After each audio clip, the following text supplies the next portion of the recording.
It's that time again when I give you an update on everything that's going to be going on the channel. You may have noticed a long period of time in which I didn't make any videos, and I mentioned before this was due to a new job which simply took up too much of my time and had to become my main priority. However, due to the recent coronavirus pandemic, my internship was prematurely ended by the company that I was working for, so I've got lots more spare time to make lots more videos. So these are the kind of things you can expect on the channel. The first kind of videos you're going to be seeing are obviously home workouts, stuff you can do at home with little to no equipment. The second type of videos you'll be seeing are cooking videos. People always request these.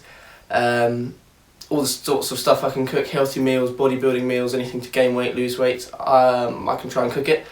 The third type of video you're going to be seeing are full days of eating, so you can see what I eat on a day-to-day basis to achieve my goal of obviously gaining weight. And the fourth type is just going to be random one-off videos that just spring into my mind and I make as and when they happen. I would like to take this opportunity to say a massive thank you to everybody that stayed subscribed to me and has continued to support me even though I've had a large time off of YouTube. It's really nice to see the same sorts of people commenting again, nice to catch up with the community.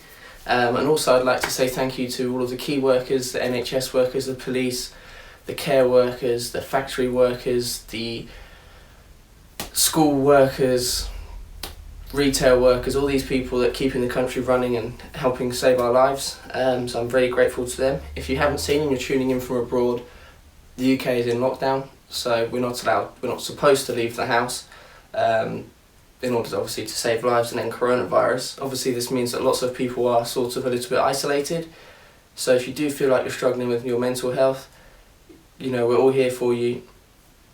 Do talk about it. It's no good to struggle alone, so do get in contact.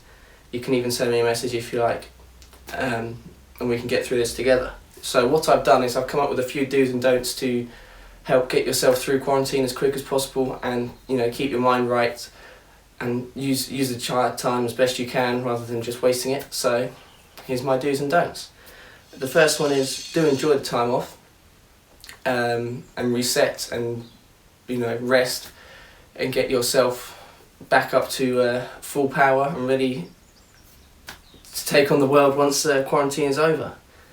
One thing not to do is don't form bad habits, don't oversleep, completely mess your sleeping pattern up, because it's just going to be bad for you once it's all ended.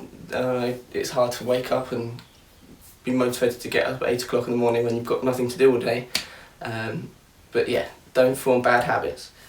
Do form a good routine. It may seem pointless if you've got nothing to do to get up in the morning, as I say. However, it's going to benefit you once quarantine's over. This will not last forever. It's much easier just to keep in a good routine, and it's good for your mind as well, your mental health, just to have a bit of a routine, not just sleep all day and just mope about.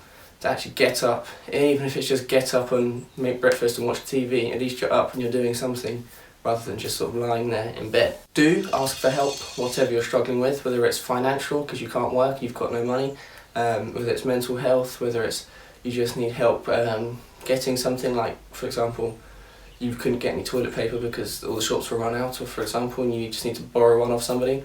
Do ask for help from people, because everybody is going through the same thing as you. So we're all very understanding, we're all in this together and we can get over it together, so do ask for help.